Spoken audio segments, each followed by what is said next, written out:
Hello, welcome to this presentation. It's only a short one, and I'm going to use these analogies to describe the never changing and the changing. So I'm just waiting for the video to start because it seems to be taking quite a while, but it will start shortly. But in the meantime, in the background, you see that deep blue. That is actually the ocean. And the bubbles and particles, they are the things that are appearing in that ocean. And so there's different sizes. Now we can play around with this, and we can look at these and say that this is the humans. Let's say these are human beings. They are appearing in the ocean. The background is never changing, and the obviously the foreground is changing because they are moving around.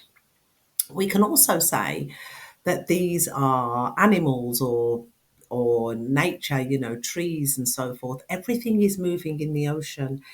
And if we zoom in on one particular particle, then we can have the experience of seeing one thing, and that will make it look separate.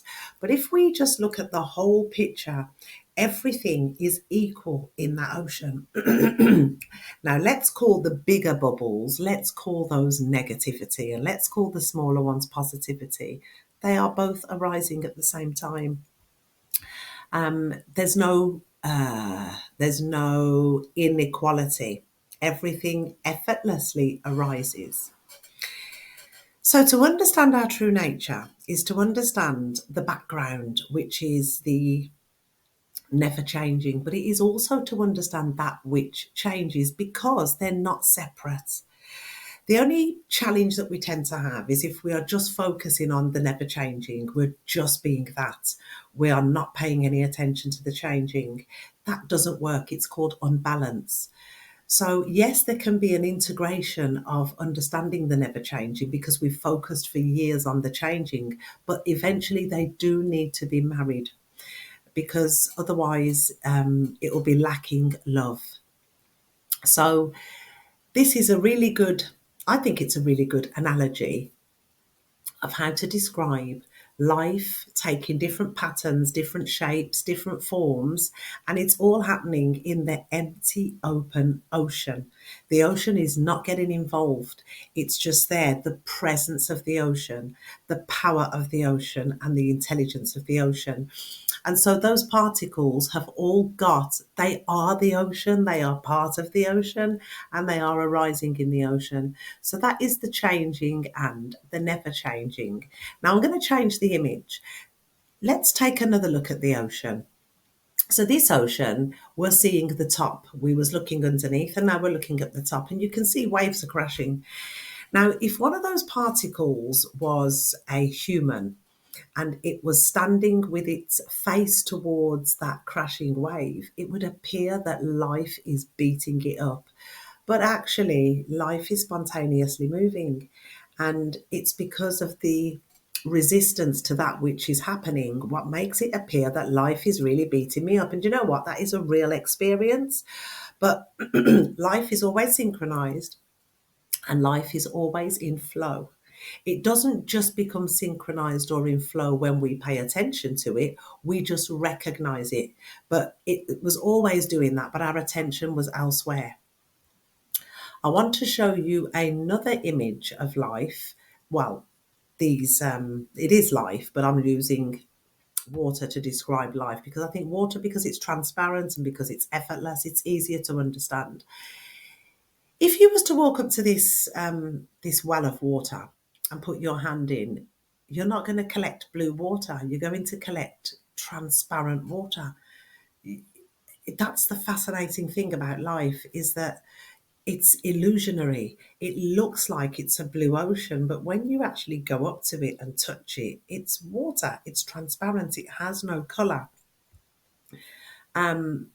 It's just a demonstration of a flick of perception.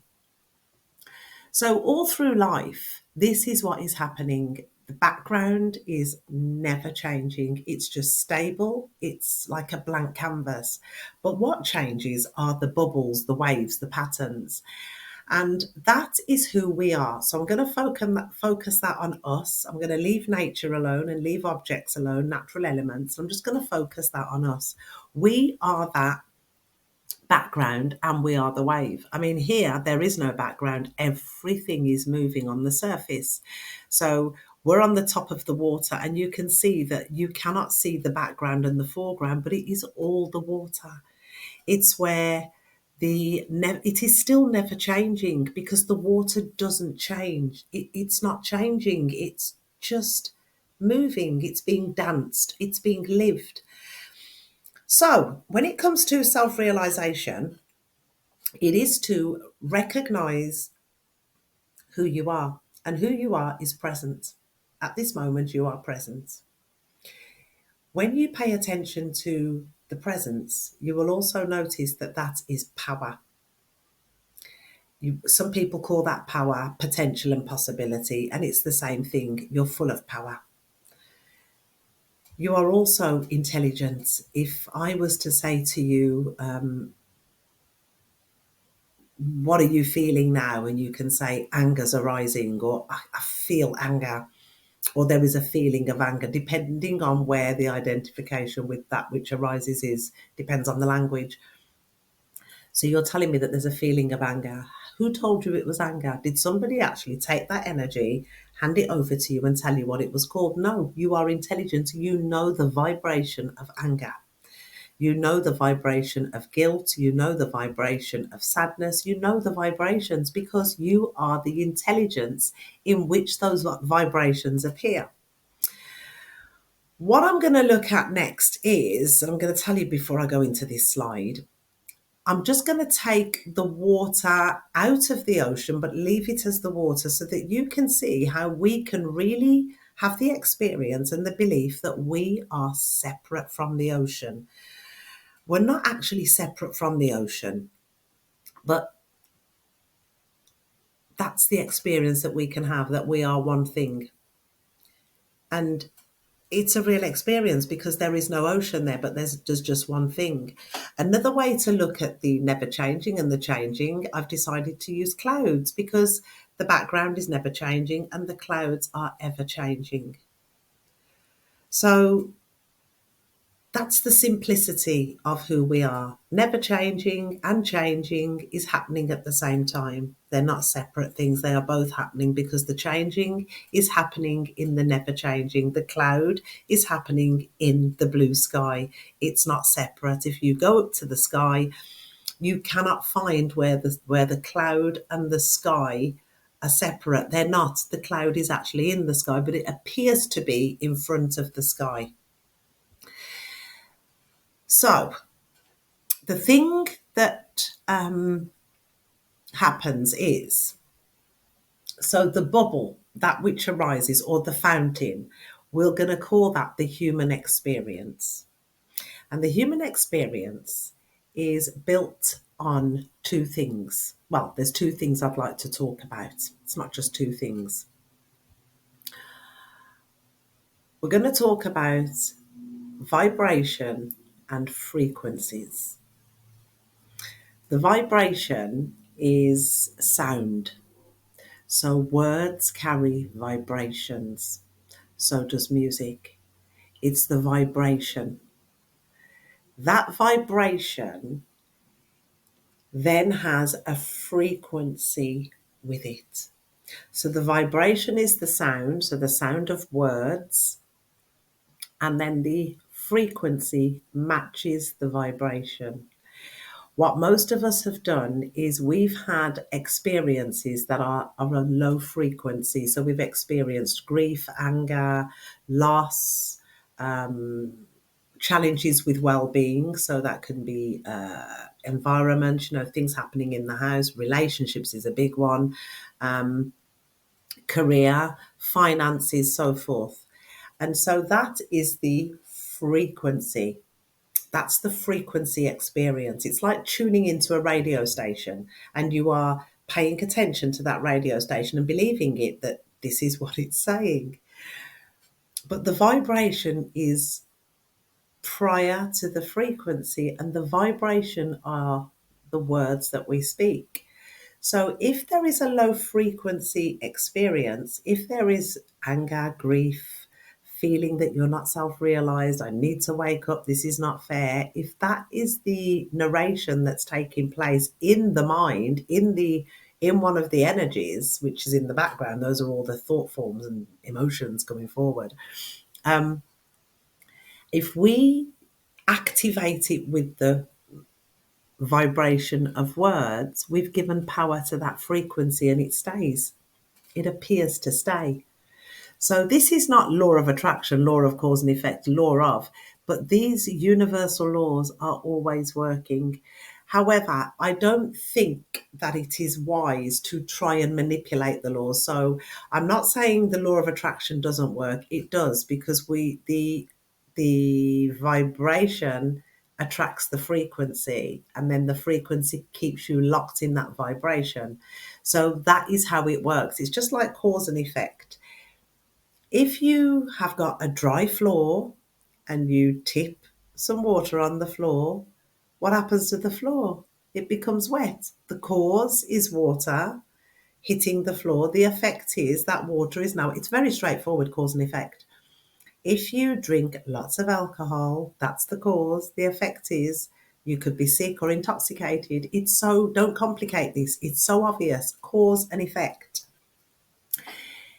Those laws are natural laws and they need to be present for life to express and for life to pattern and design. This is why the law of attraction does work. This is why two animals are attracted to each other. So if you have a lion, the male lion is attracted to the female lion. And that happens throughout the whole of the animal kingdom. It's the law of resonance, the law of attraction. Those two vibrations and frequencies match, so they match. This is what happens in relationships. When I speak to a lot of people in relation to relationships, we are wanting to change the vibration of our partner. He keeps doing this, he keeps doing that, or I keep doing this. And we cannot do that to another human because we just can't. We cannot control what other people are accepting to be their truth or their belief. And we shouldn't either. We should leave everybody alone.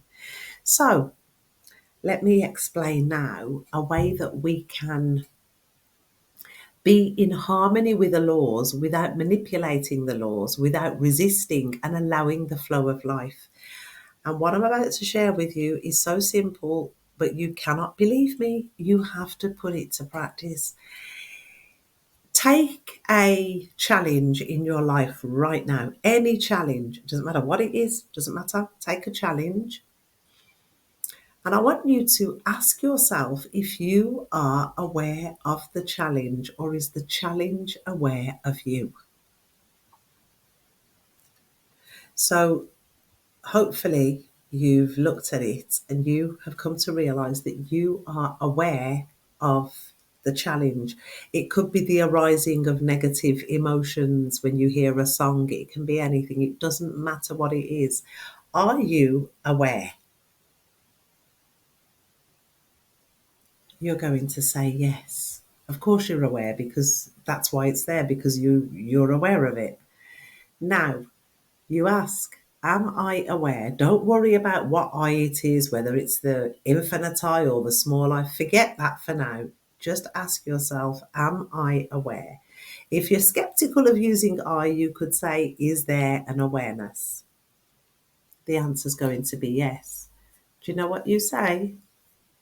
Yes, there is. Thank you. The vibration of the vibration of yes and the vibration of thank you are extremely high. And this is why in the Bible, there's so many scriptures that say, give thanks always, give thanks always, in everything, give thanks, in everything, give thanks, say thank you, say thank you, say thank you.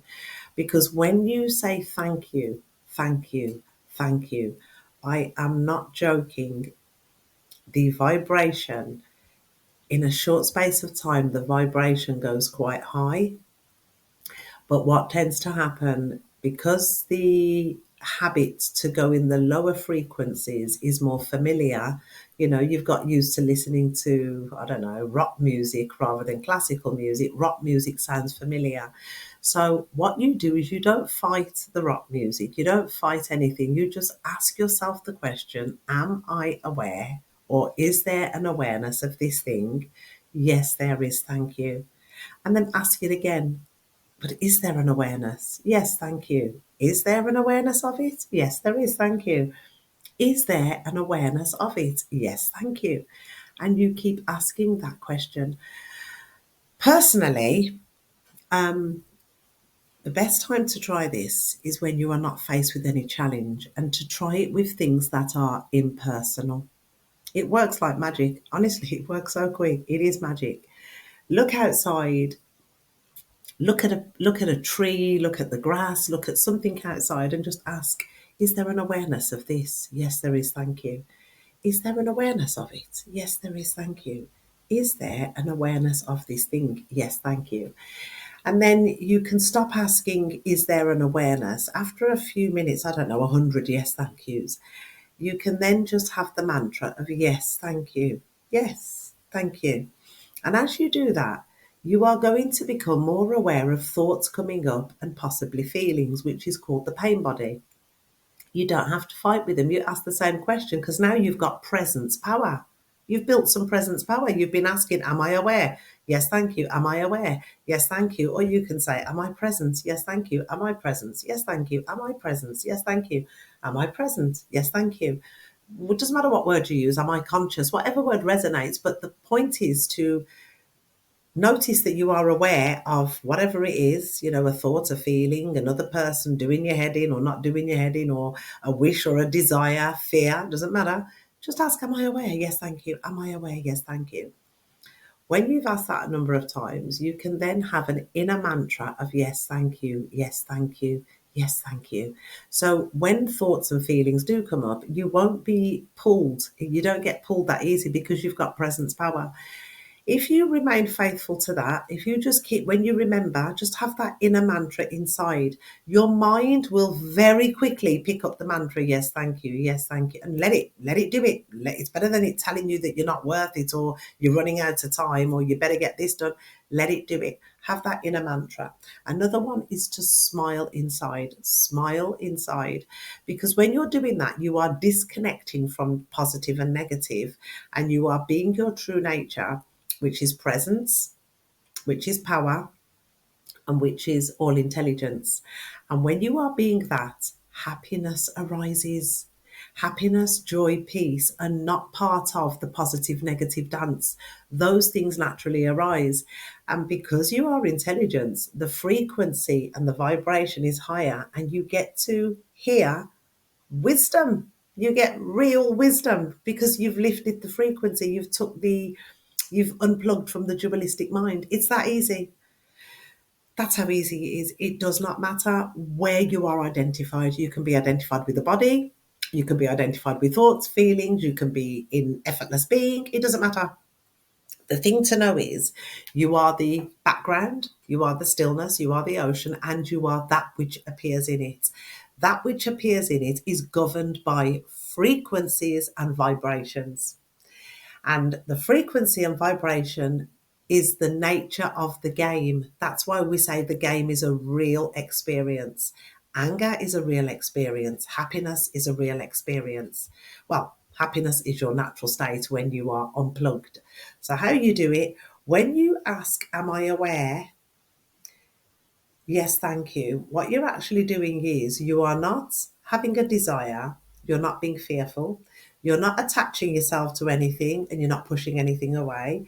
You are not wanting the past or the future. You are in the present moment. That's where you are. You're in the present moment, and you are saying, yes, there is an awareness. Thank you. Yes, there is an awareness. Thank you. I truly hope that this has motivated you to understand that life is always going to do what it's going to do. And if we become super resistant, life will just use another vessel to express what it wants to express. And what happens when we've got energies trapped in the body, we start to feel unwell, and it gives more room for negativity to come in. That's the nature of the game. Listen, you are the presence, you are the power, and you are intelligence. Get to know that. And you know it by just asking, am I aware? And pause. Even if the mind pipes in and says yes, just say yes, thank you, because you're aware of a thought. Don't be wondering if I'm being the mind, or you don't have to get into any position. You really don't. You can just ask, in this absolute moment, am I aware? And pause. Look, just look around. Yes, I am. Thank you. Am I aware? Yes, thank you. Am I aware? Yes, thank you. Am I aware? Yes, thank you. That am I aware? Yes, thank you practice. If you start off, I don't know, 5 minutes in the morning, and then keep that yes and thank you inside, just let it be inside. Yes, thank you. Yes, thank you. Yes, thank you. You don't even have to say it with your mouth after a while. It can just be saying, yes, thank you inside. Just have the little utterance of yes, thank you. Yes, thank you. Yes, thank you. Yes, thank you. You have stopped resisting life. You've stopped wanting to fix, change, improve. You're not going to the past. You're not going to the future. You're just here. And happiness starts to arise. There is just one warning, and I must give you this warning. The happiness, when it arises, the only thing that you're going to have to figure out is how are you going to manage that level of happiness. So please take your time with this. You get happy feet. Your feet start. I keep fidgeting my feet at night because my feet have got really happy. This is the simplicity of who you are. You are the awareness. You're that. It's so simple. And so just look around your home, no matter where you are, have a look around and just ask, am I aware of that? Yes, I am. Thank you. And the more times you ask it, just keep asking. Be very gentle with yourself, very soft. Am I aware of this? Yes, thank you. Am I aware? Yes, thank you. Am I aware? Yes, thank you. I'm looking at the sky saying, am I aware? Yes, thank you. Am I aware? Yes, thank you. Am I aware? Yes, thank you. Am I aware? Yes, thank you. Yes, thank you. Yes, thank you. That yes, thank you then becomes an utterance. It then becomes the frequency and vibration mover. And then you will start to see magic, you will start to see miracles, you will start to have unexplained things working in your favor. It's like you've just entered a massive toy shop. Don't take my word for it, because you can't. But if you do the practice and if you remain faithful, life is so much easier. I don't see why you wouldn't, actually. So I don't even know why I'm telling you or asking you to remain faithful. Once you do it and you realize that it is the practice of practices, if you can call it a practice, it just, oh God, you're just neutral. You're not happy, you're not sad, but the peace is there, the joy is there, and the body is, I can't explain it. It's inexplainable. It's bliss. I think it's bliss. But you're not losing yourself in the bliss. You're not even holding on to that. Oh God, it is so gorgeous. So I hope that this really, really motivates you. Um, and just take it easy, because life is going to manifest what it wants to manifest anyway. And if you want to be a part of that ride actively, then just recognize that you are the awareness. And by saying yes, thank you, you're saying to life, look, I'm here. I may as well have the best experience. Yes, thank you.